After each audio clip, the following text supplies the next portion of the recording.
Well, good afternoon and welcome to the U.S. Space and Rocket Center for today's City of Smoke and Fire, the history of propulsion in Huntsville. This panel discussion is part of a project being done by the Smithsonian National Museum of American History's Lemelson Center for the study of invention and innovation called Places of Invention. Through Places of Invention, the Smithsonian is partnering with select affiliate museums to investigate just what it is about certain cities that makes them hotbeds for invention and innovation in science, technology, manufacturing, or even the arts and music. The project seeks to understand how elements like geography, economy, access to technology, education, and human capital contribute to a city being a place of invention. The U.S. Space and Rocket Center is proud to have been selected to participate in this project, and we are proud to tell why Huntsville has been and will continue to be one of the leading places of invention the world over. I would like to thank the Smithsonian's Lemelson Center and the National Science Foundation providing support for this program. I'd also like to thank NASA's Marshall Space Flight Center for their assistance in recruiting their propulsion experts to be here today.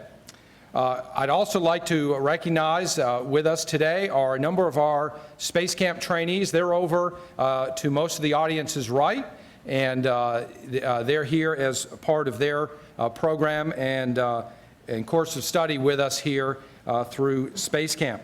We also have from our governing body, the Alabama Space Science Exhibit Commission, our Vice Chairman, Mr. Joe Fitzgerald, is here with us. And we also have retired astronaut Bob Springer, who is a part-time resident now here in Huntsville. And he comes in the summer and briefs our trainees on Thursdays and then is here for graduations on Friday. So in fact, he'll be here this next Thursday speaking to our teachers program, our Teachers of the Year, students that are in Space Camp next week, and then be here for the astronaut luncheon and graduations on Friday. So thank you, Bob, for being here as well this afternoon. Today's panel is made up of some of the brightest minds who during their careers here in Huntsville turn their attention to solving the unique challenges that engineering a propulsion system brings. But before we get started, I would like to introduce our moderator, Mr. Steve Cook. Steve currently serves as the Director of Corporate Development at Dynetics, headquartered here in Huntsville. As director, Steve works across the company to initiate, support, and integrate strategies, business opportunities, and cutting-edge projects across intelligence, missiles, aviation, cyber, and space sectors. Steve joined Dynetics in 2009 as Director of Space Technologies, leading the company's efforts in launch systems, orbital spacecraft, and planetary exploration. Prior to joining Dynetics, Steve worked several years at NASA's Marshall Space Flight Center, where he served as manager of the Ares Project Office and deputy manager of the Space Transportation Programs and Projects Office. During his time at NASA, Steve won several awards, including the meritorious Executive Presidential Rank Award, the NASA Outstanding Leadership Medal, and the NASA Exceptional Service Medal. He is the author of more than 20 papers on advanced space propulsion and launch systems, and holds degrees in aerospace engineering and mechanics from the University of Minnesota. So please help me welcome to the podium Mr. Steve Cook.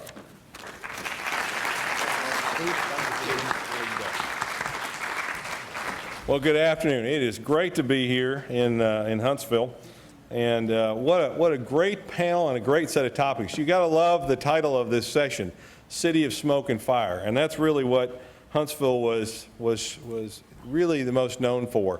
But it's grown from that into such a diverse city of many capabilities. But I think today will give us a good idea of how that innovative spirit came to Huntsville and came to be here about 50 years ago as the space program was birthed.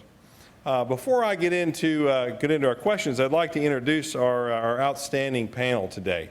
So first that we have is Dr. Bill Lucas. Dr. Lucas was the 4th director of NASA's Marshall Space Flight Center, serving from 1974 until 1986. Dr. Lucas began his career in rocket science in 1952, moving to Huntsville to join Wernher von Braun's team as a part of the Army Ballistic Missile Agency.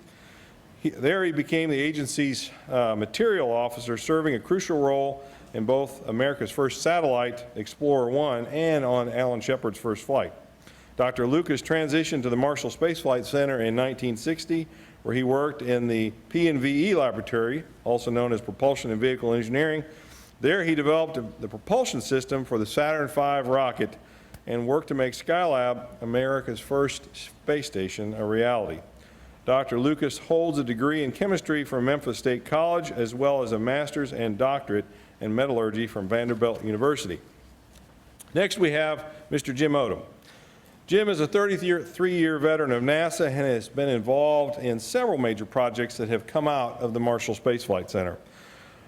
Like Dr. Lucas, Jim began his career with the U.S. Army at Redstone Arsenal and transferred to Marshall in 1959, where he was involved in the development of satellites, launch vehicles, and propulsion systems, and ended up leading the engineering, design, and testing for Saturn V's second stage, the S2. After Apollo, Jim directed the development of the Space Shuttle external tank and would go on to play a major role in the development of the Hubble Space Telescope, serving as its program manager. Jim holds a degree in mechanical engineering from Auburn University and holds an honorary Doctor of Science degree from the University of Alabama in Huntsville. Mr. Steve Cash. Steve currently serves as the Director of the Safety and Mission Assurance Directorate at NASA's Marshall Space Flight Center. Steve began his NASA career at Marshall in the Structures and Propulsion Laboratory, where he worked as a stress analyst. From there, Steve became part of the solid rocket booster redesign team, eventually going on to manage several propulsion teams dealing with solid rocket propulsion. Eventually, Steve would be named the manager of the Shuttle Propulsion Office at Marshall, where he led the organization responsible for the manufacture, assembly, and operation of the primary shuttle propulsion elements. Steve has received numerous awards during his NASA career, including the Presidential Rank of Meritorious Executive Award, the NASA Outstanding Leadership Medal, and the Silver Snoopy Award. Steve holds a degree in civil engineering from the University of Alabama in Tuscaloosa. And last but certainly not least, my good friend, Mr. Alex Priscos. Alex is the manager of the Space Launch Systems Booster Office at NASA Marshall Space Flight Center, where he leads the design, development, testing, and evaluation of the solid rocket boosters for the SLS. Before serving in this role, Alex managed the Ares 1's rocket first stage, the RSRM-5. Before coming to NASA, Alex served as the Vice President of Field Marketing for ATK and has held other private sector positions. Alex holds a degree in mining engineering from the University of Utah in Salt Lake City and a master's degree in business administration from Utah University in Logan. And I will tell you that what we have done with this panel, if you are familiar with rocket propulsion, is you have to have a balance. We have a balance of both liquid and solid propulsion on this panel today, and I think we'll have a really good session. And we want to make this a dialogue today. What we're going to do is we've got some prepared questions in advance that we'll do, and then we'll go to the audience for some questions. So kids in the middle section, I want you all to get your good questions ready. I want everybody else to get some good questions ready. And we come to the audience, be prepared to ask these gentlemen about their experiences and innovation. So let's get right into an introductory question. Tell us briefly about the system of propulsion with which you're involved and why it was inventive or innovative for its time. And for this one, we're going to hit all of you. So what was the first system of propulsion in which you were involved, and why was it inventive or innovative for its time? Dr. Lucas, please. I was first involved in the Redstone Rocket, beginning in the early 50s. And it was unusual because it was the first ballistic missile of our country, fashioned pretty much after the V-2 of Germany. It had a range of about 175 nautical miles, and we thought that was something pretty big at that time. I remember the first time I saw it fire, I was lying in a ditch across Dodd Road from what is now called the poor man's test stand. We were more informal then, apparently, than they are today. But I was impressed at that time with the power and the noise and the big cloud of red dirt that rolled down the hill as it fired. And that became, I'd say, the first step from Huntsville toward the moon and into outer space. Okay. Thank you, Dr. Lucas. Jim Odom, your thoughts? Like Bill, the first one was became associated with was the Redstone and then the Jupiter. From a propulsion standpoint, then the next one that was involved was the second stage that we used was the Agena, built by Lockheed, that we put early NASA satellites up with Thor and Atlases. Then from there went on to the Apollo and the propulsion system associated with the second stage, and then from there to shuttle. Steve? Well, my first propulsion system was the solid rocket motor. Solid rocket motors, 12-foot diameter solid propellant, puts a little over 3 million pounds of thrust per booster. And so that was my first propulsion element, was working with a solid rocket motor. And when you ever saw one of those fire and you felt that acoustic wave hit you, and you realize how much power was there, it gets you pretty excited about what's going on. So that was my first one. Alex? Yeah, my first propulsion system that I worked on was part of the Fleet Ballistic Missiles, which are the propulsion that are in the submarines that provide our strategic defenses today. And there was several families of those, starting from A3 going up to C3 and C4 and today's D5. Phenomenal technology that's marvelous, because these things launch from under the water and then ignite in the air over the water, and then proceed to do their mission from there. You know, one of the things that we often learn in this business is you learn as much from failures. In fact, you learn more from failures than you do from successes, because when you have the success, you're wondering, okay, what didn't go wrong that could have gone wrong, and it tends to drive a lot of innovative engineering when you have those failures to deal with it. So if we would, I'd like to have some of your thoughts on what was a failure or some surprise that happened on one of your programs that you had to learn the most from, and how did you deal with that moving forward? Dr. Lucas. I had frequent surprises.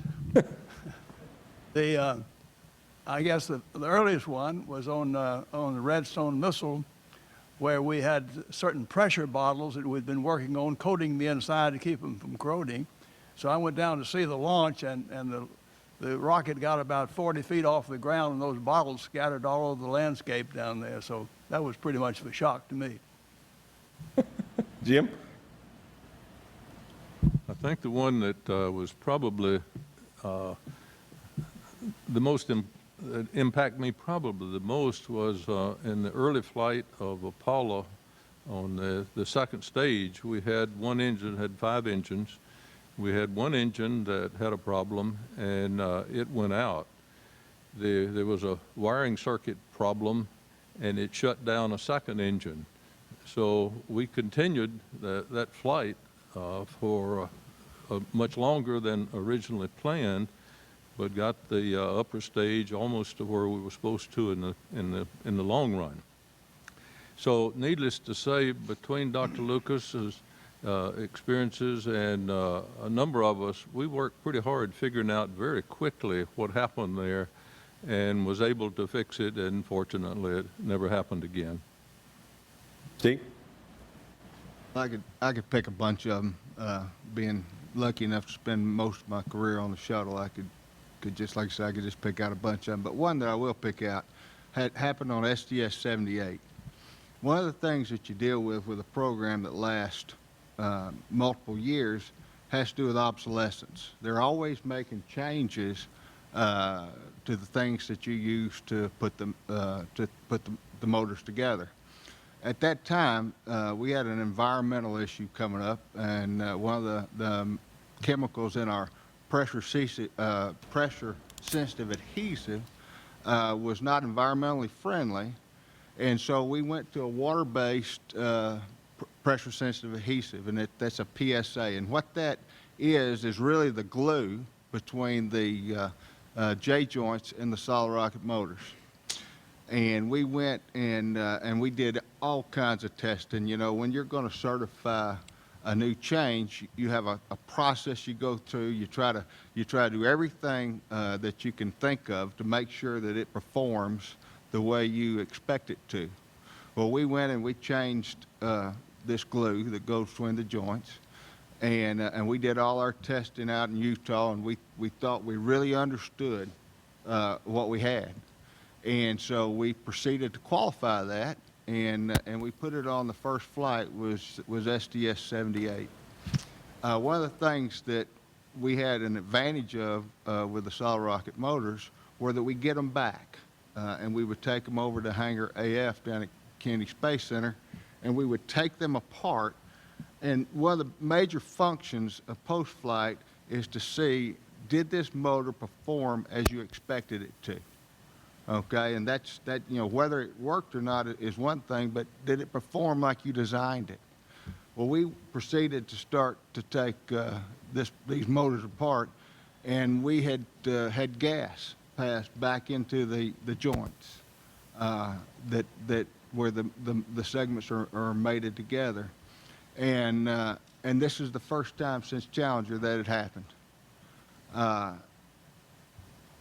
What we found out from this is that when we did all our testing, one of the small things that we didn't realize is the effect humidity had on this glue. Utah is a very low humidity environment, so we did all our testing in this very low humidity, and it worked just fine. But when you put this glue in a high humidity environment, such as Kennedy Space Center, where we assembled this, the glue didn't work so well. And so that was a real surprise.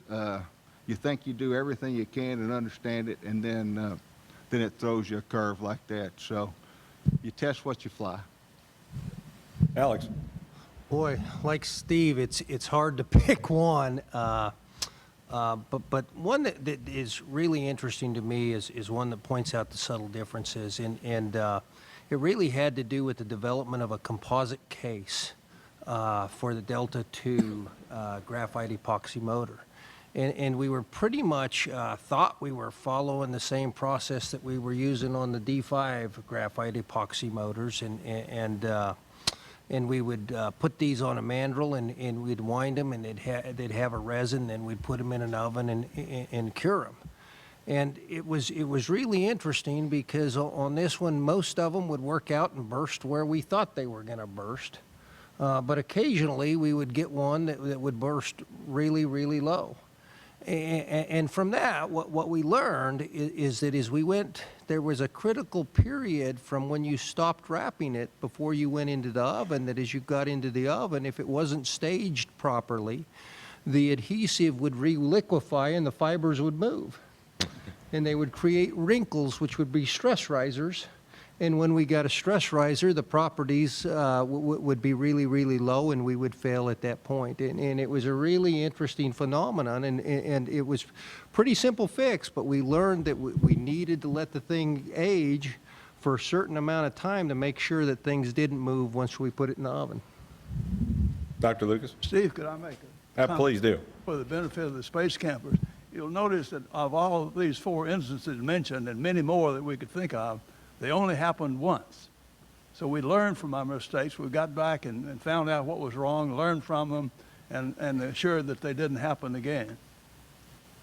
And it really drives, it's the core of what can drive innovation and new technologies and new ideas as a part of that.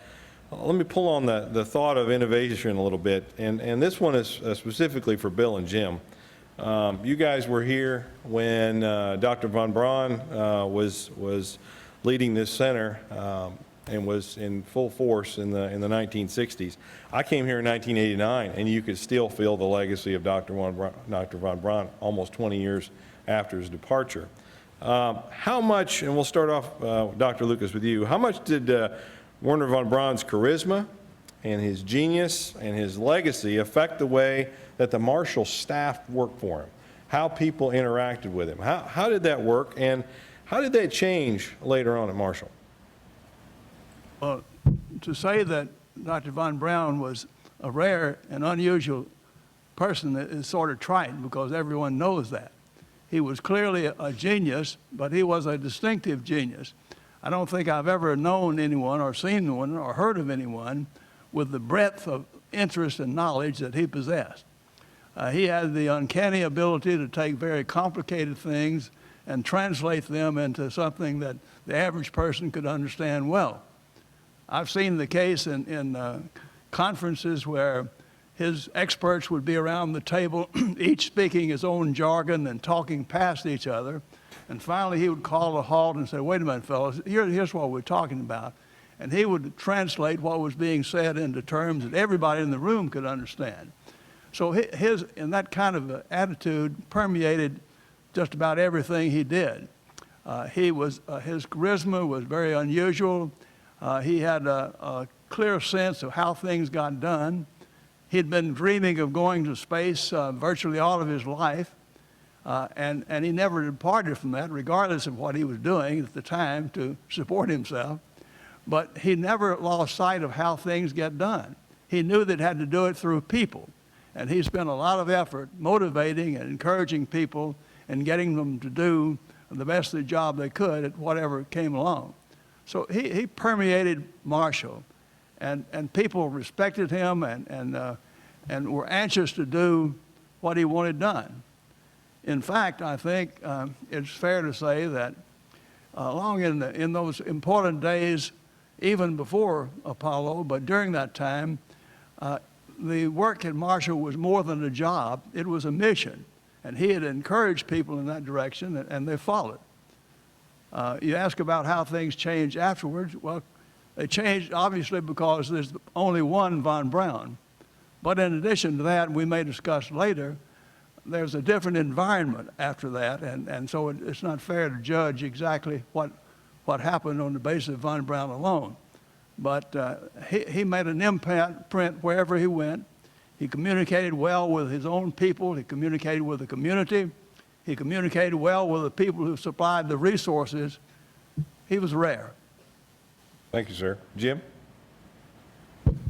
Yes, I certainly agree with what Bill just said. The knowledge and the charisma that the man had was absolutely outstanding. He was a terrific leader. He was you could make a mistake or fail a piece of hardware, and all he was interested in is, do you know how to fix it, and to go on with it. I never heard him criticize anyone for any failure, but he would criticize you if you didn't work hard and fix it. He was as Bill said, he was a natural-born leader, and we saw that in living color literally almost every day.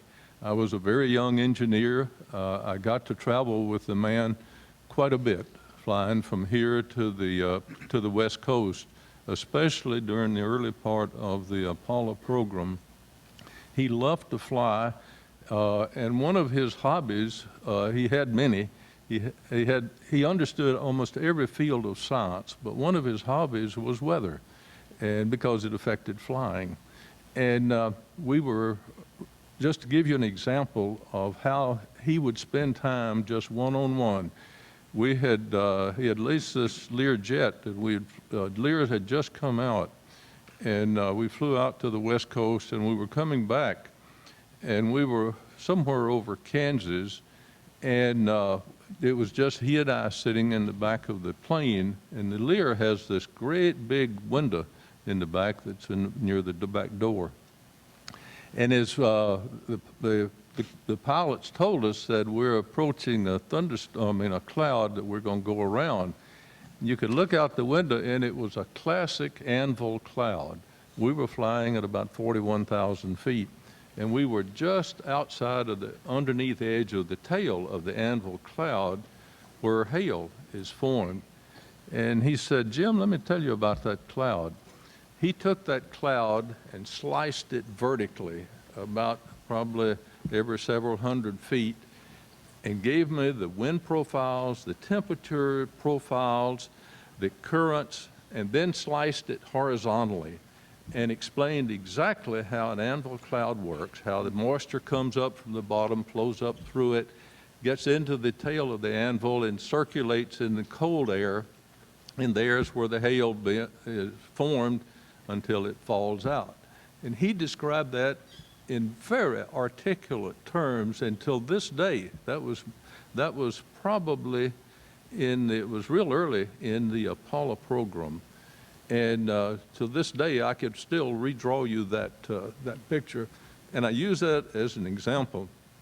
I was probably 30 years old at the time, but he took the time to explain that to me as an individual, and I don't know who enjoyed it the most, he or I, but I will never forget it. And there are a lot more stories that came out of travel with him that I will leave for the historians. You know, I think it's really interesting that the very common thread between both of your assessments is his ability to communicate. But And that was core to it. And after being in this business for 25 years, one of the things that's clear is engineers don't like to communicate with each other. All right? We like to go do our own thing, but it doesn't work that way on complex problems. Alex and Steve, if you would talk a little bit about the characteristics of the workforce today and the culture of entrepreneurship that we have today, and contrast it with when you came into the business. How is that different? How has that changed over the last 30 years? Okay, I'll talk about that just a little bit. When I first came in, I started at working Space Shuttle in 1982. We had a pretty rigid set of things that you did. Okay, you set a set of requirements that were pushed down through mil specs, and you got to have great requirements and things like that. But it was a pretty set process, cut and dry. Today, we're looking at all kinds of new, innovative ways to get the same type analysis, the same type assurance of safety, without and ensuring technical rigor without the cost that some of the processes we had before cost us. It was you were really manpower oriented. It took a lot of people to do a lot of things we're doing, and so today we're looking at ways to get the same that same rigor with less people, and with our new computer models that we've come in, new codes, the CFD analysis that we can do, the thermal analysis. You're capable of nearly qualifying a vehicle through your modeling techniques. Of course, they all have to be highly backed up by test, but we are looking at new ways to do things differently, and it's taken the folks, the young people that come in here with different ideas.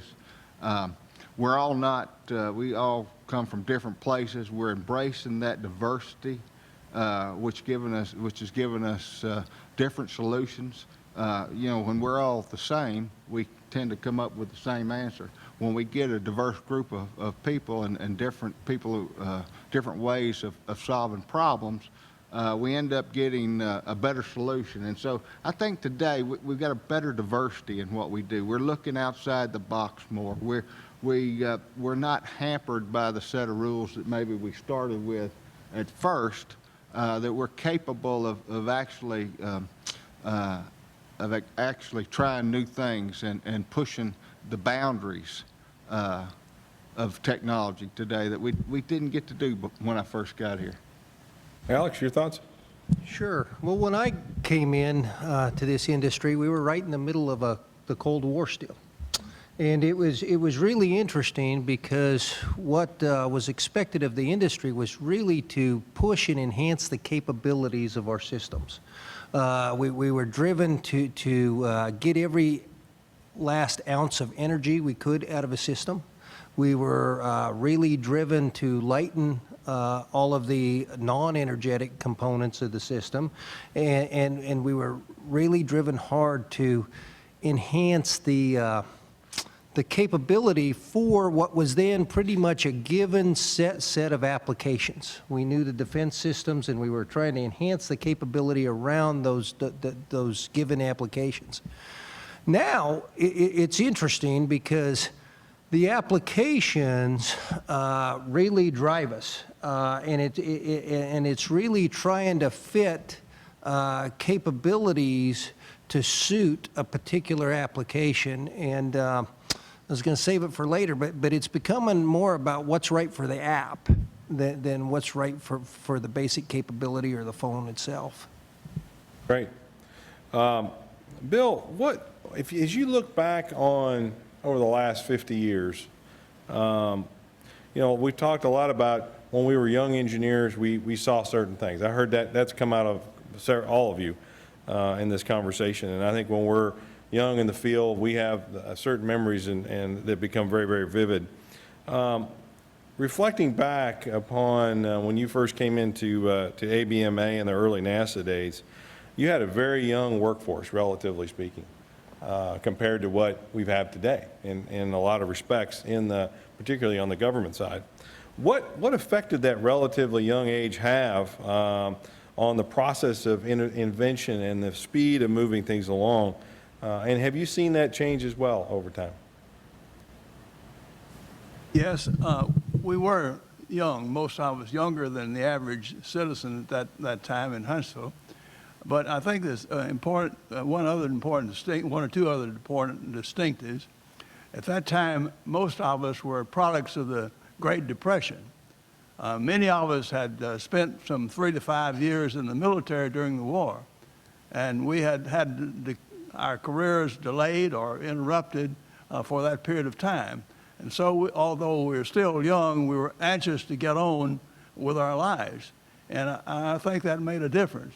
The fact that we had been in the military too probably meant that we were more disciplined maybe than they are today, and we pretty much followed the pattern that laid out for us, I believe more so than is done today, although I'm not totally up to date on that.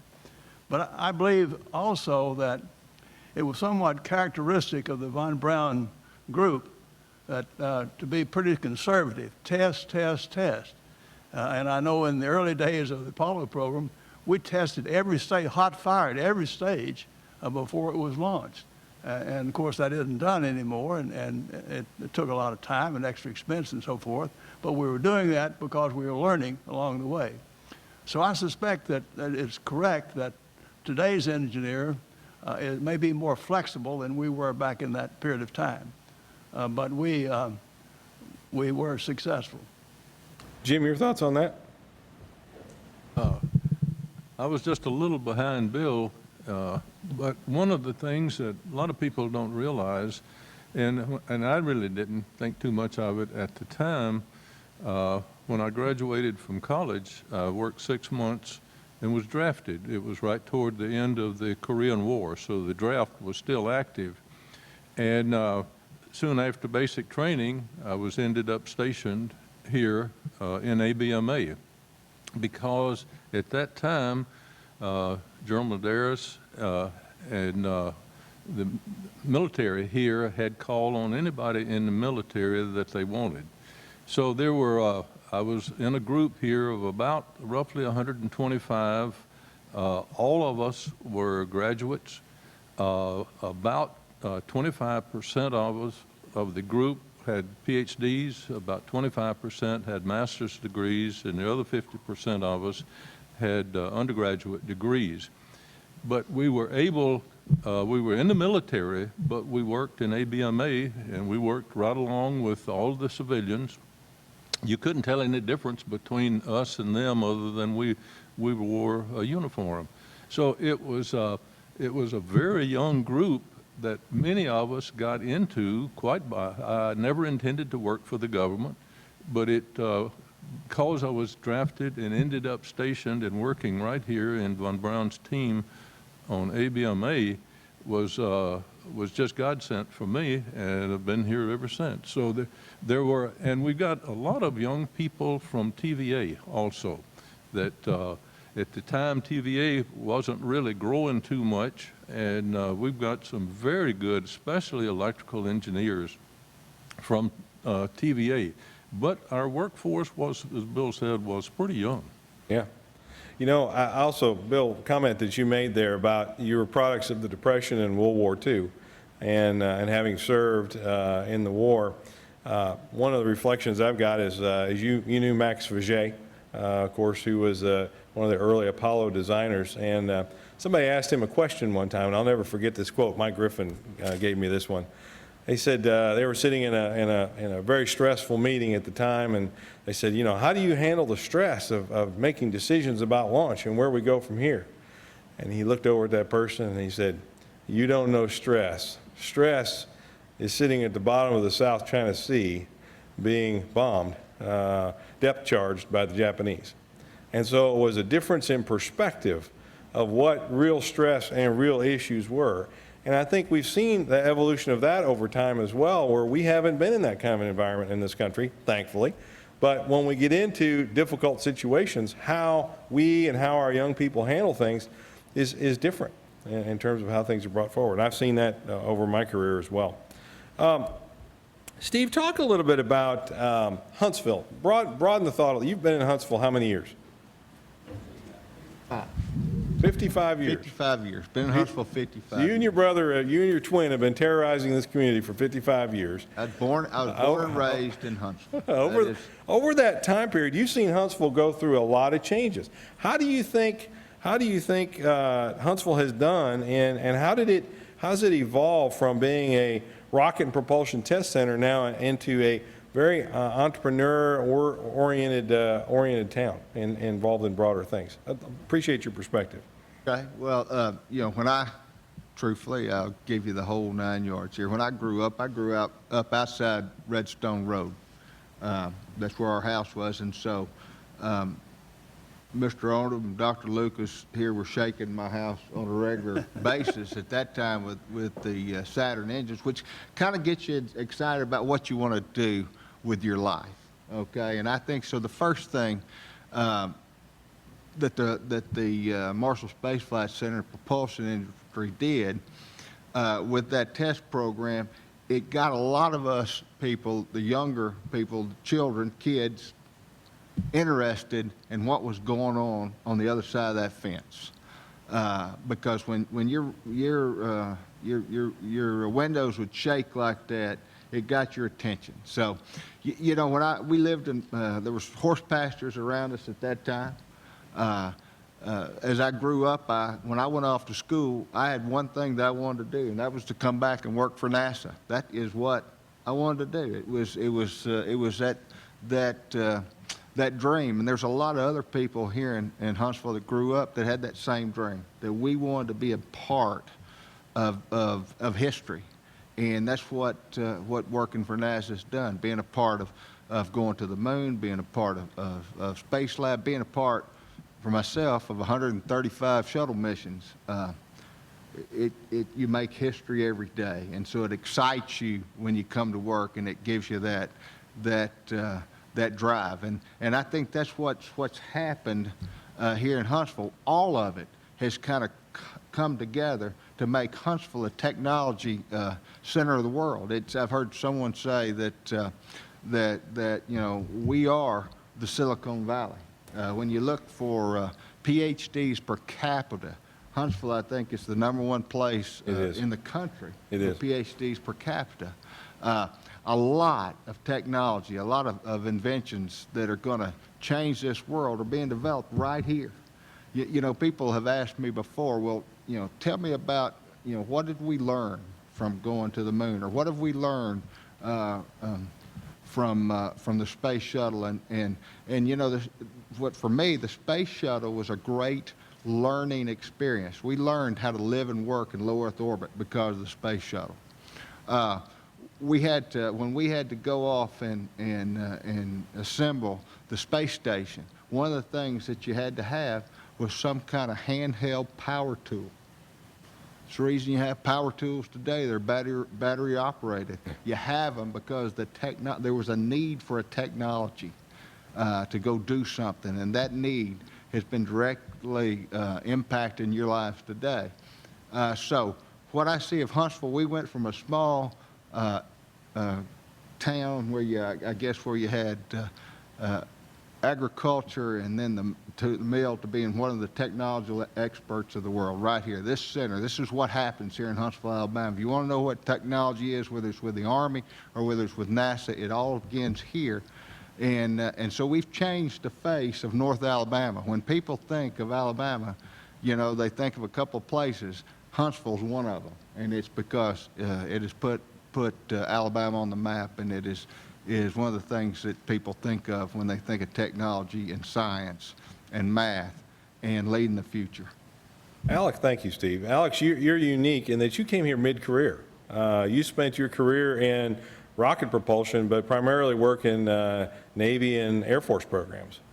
What attracted you here to Huntsville? What brought you here?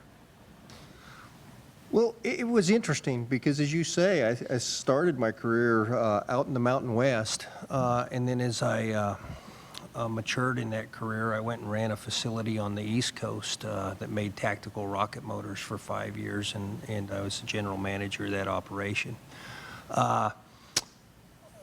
We as a family were looking someplace to both enhance my career, look for challenges, as well as is to create a wonderful living experience for our family. And I'll tell you, it was interesting. We shortened the list to one really, really quick. And I'll tell you, we got down to Huntsville, and I had never visited Huntsville. I mean, that's how well known and how unique this area. When you think about the business of rocketry and the opportunities, there's a handful of places, and I'll say that Huntsville probably holds the largest opportunity of diversity, whether it's solids or liquids or more advanced propulsion systems than either one of those. The capability and opportunity that appeared to exist to me here in this community was greater than anywhere else. Great. I want to talk a little shift now. Let's talk about fire and smoke a little bit. I think that's all of our passion. I know that's one of the reasons that I came here as well 25 years ago.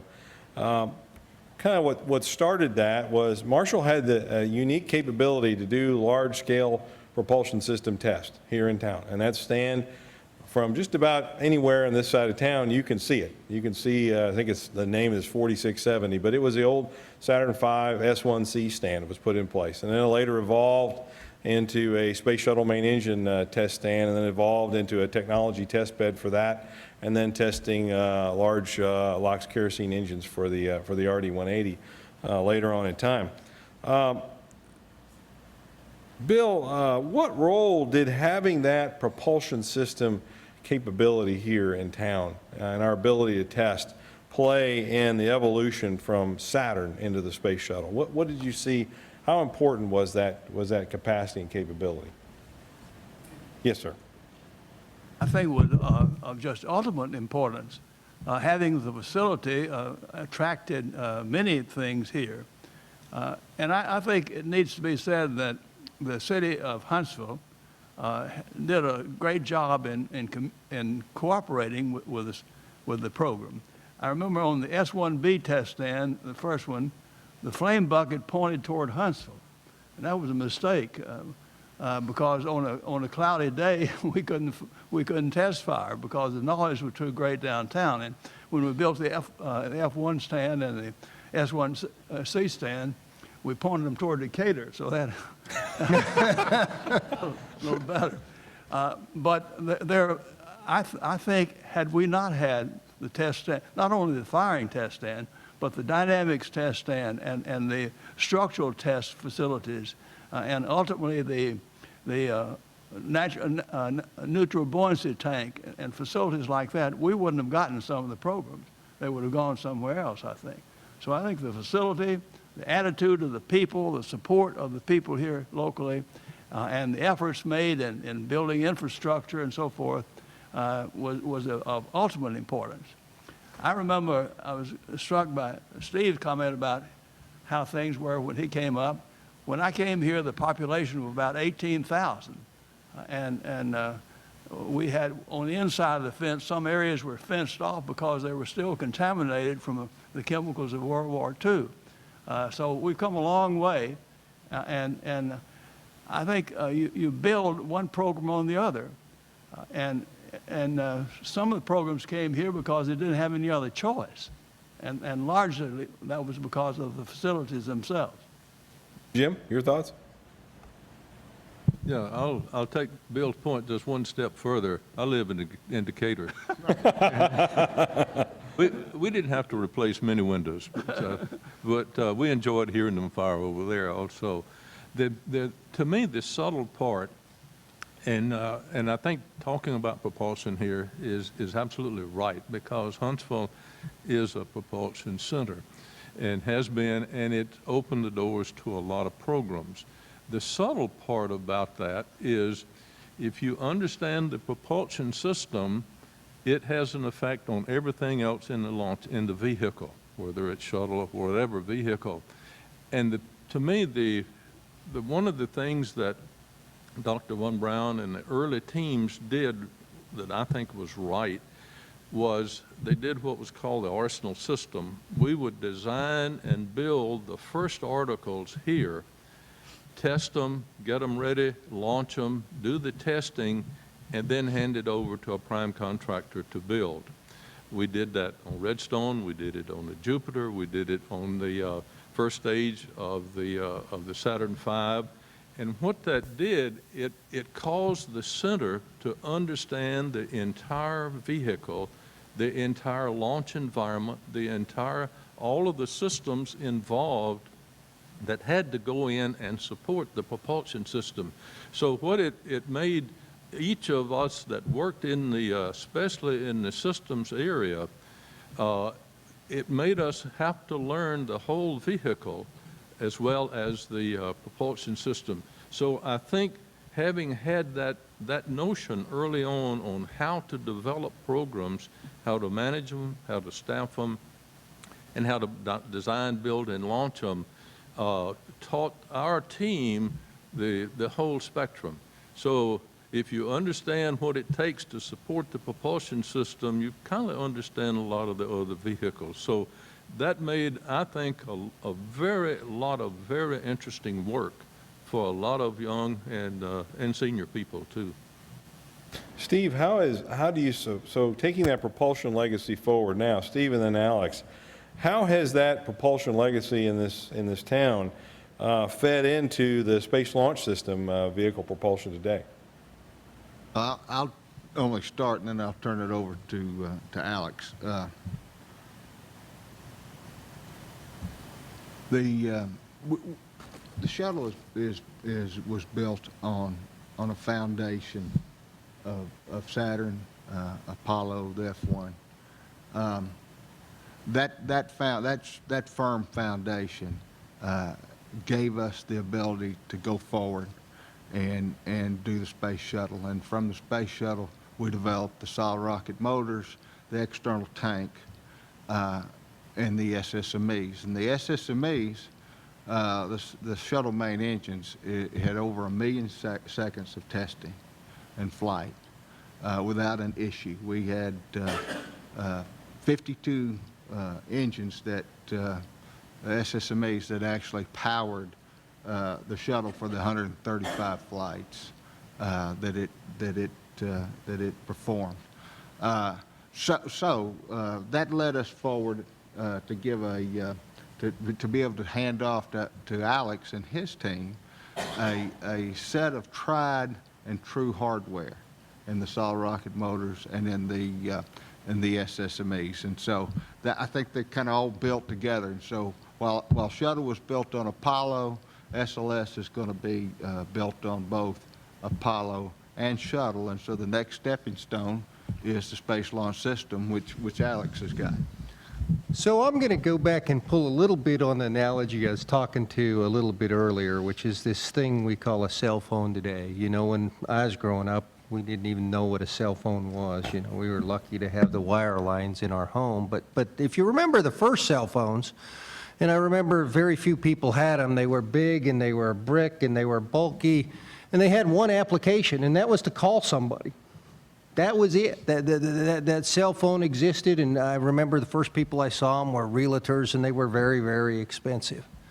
Now I look at this, and you know, I'll bet you only 1 in 10 times when I pick this up, do I pick it up to either answer a phone call or to dial somebody. the applications that we use it for have become so much more diverse. So that said, I'll go, that's a little bit what SLS is about. It's about the ability to do a brand new application in terms of reaching further into space and exploration. And it's the basic tenets and the physics of a phone and the way to communicate and do that communication. That was understand, but refining it for the specific applications that people have innovated and come up with, that's what's really made this into what it is today. And frankly, that's what's going to make SLS into what it's in the future. And I'll tell you, the one really exciting thing for me in terms of SLS is all those apps that are still being invented for this. We haven't thought of them all for SLS yet. The capability that rests in that machine is incredible. And what's really, really going to be exciting to me is how we can think of the applications to go use it for. I think that's a great point, because as Steve hit on earlier, you know, what the space shuttle's legacy, while there's propulsion legacy, its ultimate legacy is we learn to operate routinely in low Earth orbit. Saturn's legacy wasn't building a big rocket. Saturn's legacy was, for the first time, humankind left the planet and went to another orbiting body.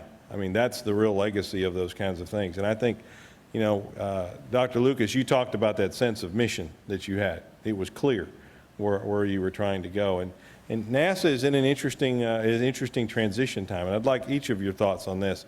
As NASA transitions from kind of being the only organization in the United States, along with its industrial contractors that can get to space, to now being a member of a larger community where the commercial sector and the industrial sector is taking more and more leadership roles and moving things along, much in the way as the aircraft industry went through in the 1920s and 1930s. How do you see that transition going, and what is Huntsville's role in that process of evolving to a player of helping to enable this larger market space? Dr. Lucas, and then we'll go down the table. Well, I think that it's the right way to go. I remember when that transition started, when we wanted to get someone to build the Redstone Rocket, the tank, put out bids, nobody bid. And so K.T. Keller was a secretary formerly from Chrysler, was Secretary of Defense at the time, so he wrote a letter to his boys over at Chrysler and say, you know, bid on this thing. And so they did. Since they were the only bidder, they won. And didn't know what they'd won? But they did a good job, and I think that's the only way to go. There is a disadvantage, I think, and Jim Odom alluded to this earlier. I think it's important for engineers, particularly young engineers, to get their hands on the hardware. You know, sometimes the farther you get from the hardware, the more practical every line on the paper appears. And I think there's an advantage, and you can still maintain that advantage by doing some work in-house. But to do it in industry is the only way to do it.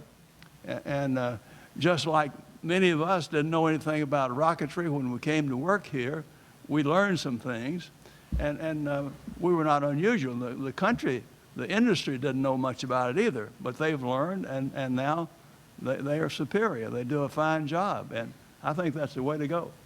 Jim? Thanks, sir. Yeah, I think, to me, Huntsville is a good example of what you're talking about, Steve.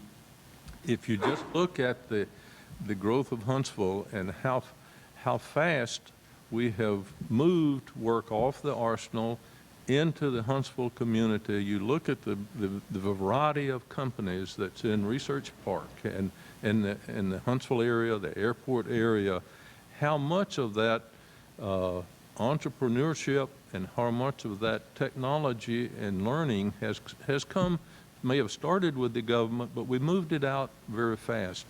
And I think as we learn more and more about how to do commercial space, you will see it, hopefully it will also take off like it did in the 50s and 60s and 70s. It's a risky business, but we understand the risks a lot better than we did 50 years ago. And I think as we continue forward it's imperative that we encourage and help the commercial industry to be successful. It will be beneficial not only for Huntsville, it'll be beneficial for our whole country. Steve? Of course, I agree with everything that Mr. Odom has said and Dr. Lucas. The way I see NASA's mission is we're enablers. Going to commercial crew and getting the private sector involved is essential in completing NASA's mission and leaving low Earth orbit and going to Mars and beyond. So NASA needs to be an enabler. We need to help provide that technology that they need to go further. A lot of times we've got these young startup companies that have an idea. It's just out there. One of them out there that we just sent to station or fixing to send to station is 3D printing, this advanced manufacturing. You know, that was George Jetson's stuff. If you remember George Jetson, some of the young people don't know who George Jetson is, but George Jetson, you know, he would go in there and you'd had this box over there and he would say, I want a hamburger, and he'd press the button and a hamburger would all of a sudden appear. That is what 3D printing does for us today. You have you need a specific piece of hardware, and you load those documents in, those plans, and you push a button and it makes this advanced geometric piece, okay? We need to enable that technology. We need to help these new startup companies who have this vision of how to do something. We need to help them accomplish that. And that's what NASA is going to do. That's what we will do. We're going to help enable that technology, because for us to be successful, we need them to be successful. Alex? So it's interesting. Challenges can come in a couple of forms. One is the pure engineering technology form, and the other form of a challenge is the economic challenge. And frankly, both of them were equal passions of mine, and real early on in my career, I knew that I wanted to really study finance and business, and ultimately went and got a master's, and they've married well. It's not that they are different, they're both enablers to solving problems. And one of the reasons it's germane to this conversation is industry is driven by economics and risk. And the government's driven by different motivation factors. And so you got a couple of I'll go back to you got a couple of applications out there. You have those that are economically viable just on the economics by itself, and those are very, very much commercial. And the payoffs are known and the risks are known.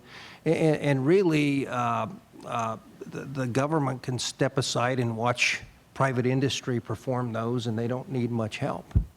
Then there are other endeavors that, frankly, at any given state really don't have an economic payback and or have too much of a risk level to be desirable for private industry to undertake. And in those, from the beginning of the aerospace and defense market, that's always been a partnership between the government and industry. And for those basic reasons, and the more things change, sometimes the less they change, but for those basic reasons, both of these models, I think, will continue to exist. And it'll be based on what's the economic viability and the risk of that particular mission or objective at a given point in time. Yeah, the power of the and versus the tyranny of the or, right? We've got to leverage both sides. Dr. Lucas, you had a follow-up comment. I had a thought I wanted to put out. I think there is one very important role for government, unless the business base becomes much larger than it is, and that is to maintain the corporate memory. I remember when we were launching the Apollo-Soyuz mission, we needed to use an S-4B stage that was quite old since it's manufactured. And there was a concern about some aspects of the structure. And so since it was made by McDonnell Douglas, we went back to get some information on that. Well, the person who did that was long gone, and the records as well.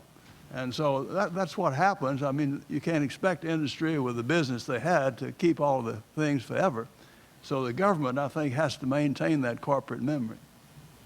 Jim, I want to pull on a comment you made in there about risk, and I'd just like your perspective on this one. You made a comment that we know much more about the risks than we did 50 years ago. That can be a double-edged sword. Talk about that a little bit. Yeah, it's you're right. It can be a double-edged sword if you let it totally domineer your buying, your designs, your testing. You can overdo it. However, you can't underestimate it all either. So there is a very narrow path that engineers and builders, I don't care what you're building, that you have to find that optimizes the cost, that optimizes the schedule, and minimizes the risk. And that's really part of the engineering disciplines, it's part of the management disciplines, is to learn where that path is and to know when you're staying on it and when you're deviating and getting off of it. And there will be the test for a lot of the commercial startup people, is finding that narrow path and to be able to stay on it. But it comes with experience.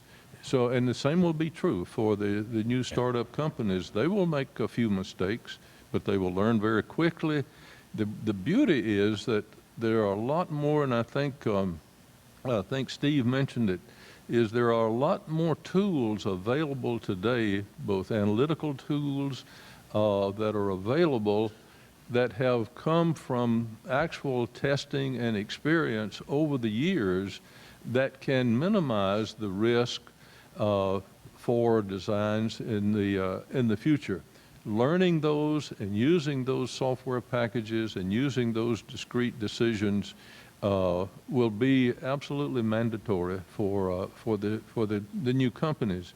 But I think there is enough data, enough history that they can use to be very successful, and I think they will be. One of the quotes, and you could correct me if I'm wrong, one of the quotes that I'd heard growing up in the field that was attributed to Dr. von Braun was, the safest launch vehicle is one that never leaves the launch pad. And we're in a tough business. I mean, when you have to go impart the amount of energy you have to impart in such a short amount of time, it's hard. But it's also, along with the difficulty comes the challenges and comes the reward. Let's open it up to the audience.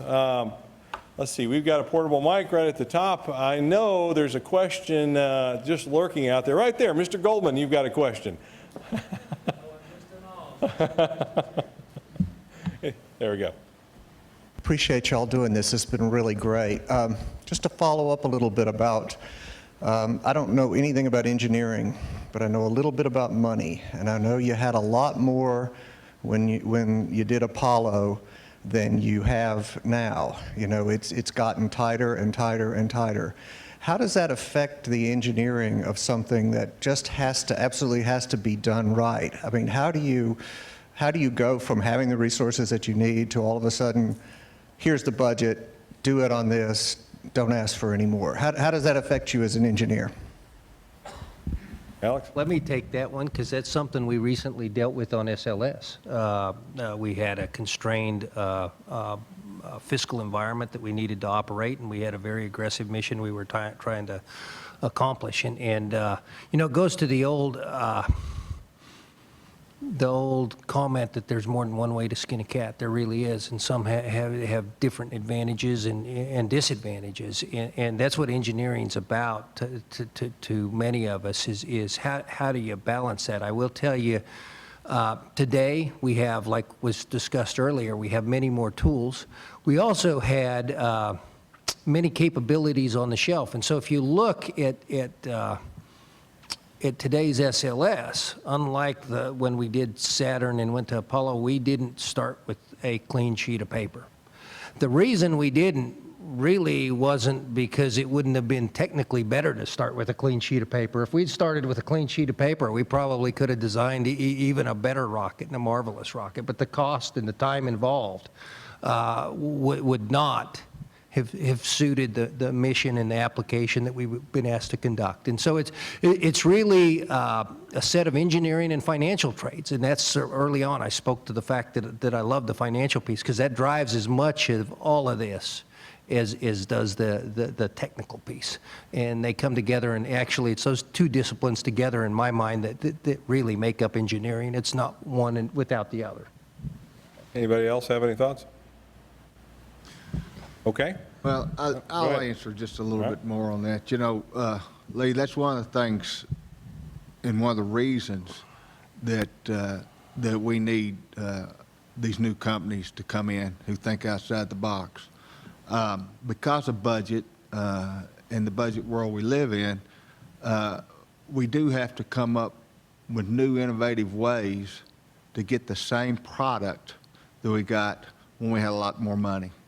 So, so you got to do things to keep, you got to do things innovatively, but then keep the technical rigor that it takes, because this is a risky business. Don't let anybody kid you. Leaving the Earth and cheating gravity is a risky business. You have to design on the edge. You're always pushing for performance. You're changing new materials. You're doing all kinds of things to do that. Get that little extra, okay? And in times past, we've tried to test everything that we could potentially test. And in today's world, we've got to think of ways that we do things better, we do things smarter, without sacrificing technical rigor. Dr. Lucas? I certainly agree with what's been said, but I'd like to add that comparing the availability of cash for Apollo and subsequently for the shuttle, when you don't have enough money, then the schedule becomes a variable. And you stretch out schedule, and that becomes the most expensive way of doing the job. Yeah. So if you don't have enough money and stretch out your schedule, you wind up spending more money than you would have otherwise. And so we need to know how much money is available, and the annual budgeting is not conducive to that. So I think we could improve our cost posture if we had a better budgeting. And what's interesting is in the commercial world, as Alex knows very well, the opposite is very true. Commercial entities don't enter into a project without being able to finish it, because stretching out is an anathema and can kill the enterprise in a hurry. Any other questions from the audience? From an engineer's perspective, what do you think of the Orion project? All right. The Orion project. Who'd like to talk about that? From an engineering perspective, from an engineer's perspective, what do you think of the Orion spacecraft project? Go ahead, I'll chime in. Steve? Well, Don't be shy, Steve. oh, okay. The Orion project, as you know, as I think you're talking about, is the new multi-purpose crew vehicle that we began back in 2006. It is the capsule that now we're going to carry our astronauts back beyond low Earth orbit. And, you know, one of the things that I can tell you is we've had to relearn some things that we had learned before, one of them being the heat shield. It was real interesting when they started that project of building that Orion capsule. They went back to use to try to manufacture the heat shields you had on Apollo, and found out we couldn't do it for a bunch of reasons. So it's been a real learning experience, I know, for that team at Johnson as they start to work on that capsule and try to learn things that we had before. One of the things you've also got to start for Orion is you got to start getting really highly reliable systems. When we went to the moon and when we flew the space shuttle, we had a pretty defined set of time that things had to work. Space shuttle mission was typically about 14 days.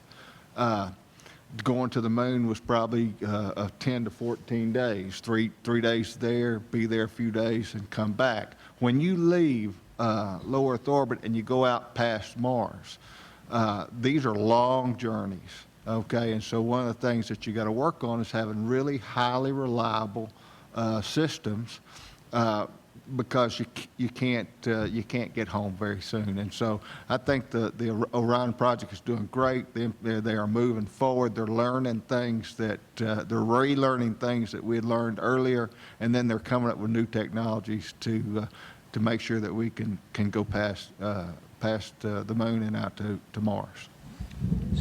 So to echo on what Steve said, you know, as I look at it and our capability going forward for all these new exploration apps, the Orion project really is the key to all the apps that contain people. Okay, it is absolutely the key to all of those applications. And furthermore, just to put in context a little bit the improvements that got to happen in that system, if you think of us being in low Earth orbit or even as far as the moon even, and you think about texting somebody or communicating with somebody, you know, it's on the order of a second or two to send a message and have them receive it. If you're at Mars, it takes about 15 minutes to get it there and then 15 minutes for the message to come back to you. So it takes almost a half an hour for me to ask you a question and you give me the answer back, which means that's not a very effective way of communicating. Having somebody down on Earth solving all your problems is not going to be very effective. You've got to become much, much more self-reliant right there in the capsule yourself to be able to do a lot more of your problem solving and operate a more autonomous mission. And so that to me is a couple of the big differences. And Alex knows this, but from my personal experience, the previous ride for Orion was called Ares. And well, SLS will get its own name one of these days other than SLS. But when people would come into my office and we were talking about tough problems, the biggest thing they'd see on my wall wasn't a picture of the rocket. It was a picture of the spacecraft. It was what we were there to carry. And it was to keep that first and foremost in our minds. And I think that continues on today, that in the end, you got to have the launch vehicle. It's critical. But your real job is to deliver those astronauts safely to wherever they want to go. And I think that's an important legacy of Saturn and shuttle, and that's coming to SLS today. I want to end the panel. This has been a great session, but we're going to get the hook here in just a minute, and the barbecue smell is wafting down the stairs as we are here. And I know the audience is looking forward to our guest speaker, Dr. Robert Lightfoot, this evening. But a couple of notes I've made and some themes that have come out about the importance of this business. You know, it's a tough business. You have to take on hard problems. You have to tackle those tough problems. To do that, you need communication, you need teamwork, but it all comes back down to people. All right? Rocketry, it isn't rocketry without people. And I'd like you to each just give your thoughts on the importance of mentoring that next generation and what it meant to you for somebody to mentor you, and what it means for this generation to mentor the next generations that are coming up in order to carry on and move that legacy forward. And I'd like to start with Dr. Lucas. In my own case, I came in without knowing very much at all. And if there hadn't been some mentors, I would be in deep trouble. And that was done. My immediate superior when I came to work in 1952 was Dr. Karl Hager, who was one of the original German team, and he was very patient and careful to try to communicate to me the kinds of things I needed to know. And I have tried to do that on occasion, and I think it's almost criminal not to do that, just to let what you've learned go to waste, but pass it on to someone else who's smarter than you are and can build on it more. And that just goes on forever. I think you make a good point, Steve. And when I look back over the years, the German team that I got to work with the guys like Fred Duer and that I worked directly with, but especially Dr. Von Braun, and we talked about that before. He had more impact on my life than any other man other than my dad. And I think the the leadership that I received from mentoring from people like he and Dr. Reese and Dr. Lucas certainly shaped my career, and I give them a lot of credit for any success that I may have enjoyed. Steve? Yeah, I truly believe this, that people are our most important resource. It's not hardware, it's not things, it's our people. And our team is what will get us beyond low Earth orbit and to the moon and Mars. Mentoring is essential. And it's one of the things that we deal with every day is how we pass on that knowledge that we've all gained as you work 30 and 40 years. And knowledge capture is essential. And one of the best ways that I know to do that is to relate personal experiences. All of us have experiences of design issues that we had to work, failures that we had to live through. And the best way to communicate that is not for somebody to go read it in a book. It's to go sit down and talk to the team about, hey, this is what happened. This is what we found out. This is how we solved it. And that's done by mentoring. That's done by taking the time to tell somebody that's on your team that's younger than you or maybe older than you how you solved an issue. And so, yeah, I think mentoring is our responsibility. It is. If you love this program, if you love doing what you're doing, you ought to make mentoring a part of your life. It is something that you ought to spend some time doing every day with your team. Alex? Yeah, boy, am I a beneficiary. I was blessed with the people that I got to hang out with. The guys that in my time were the older generation that had done stuff that was absolutely incredible. And before I get to some of those stories, real quickly, I'll tell you, mentoring's an interesting word because I think about mentoring and what it really was to me and how I learned it. And it wasn't formal. It was literally hanging out after work with some of these guys that were willing to just chew the fat and talk, and you'd end up in some of these discussions over a Diet Coke, and you'd hear stories that were just incredible, and you couldn't help but ask 100 questions. At the time, I remember some of the rockets we were working on is the rubber that was holding the fuel together that we would use was literally nitroglycerin. Well, if you don't think you can have some interesting stories on that grew up over time, on things that shouldn't have happened that did happen, that wrote the book on the what not to do with nitroglycerin, those are really, really interesting. And I'll mention here because a lot of people, frankly, that don't get an opportunity to listen to those guys that grew up in this industry in the 50s and the 60s, is we stand on those shoulders, and they really were truly giants. But part of it that we forget is back in those days, it wasn't uncommon for industry to have dozens of fatalities a year as they were developing these new energetic systems.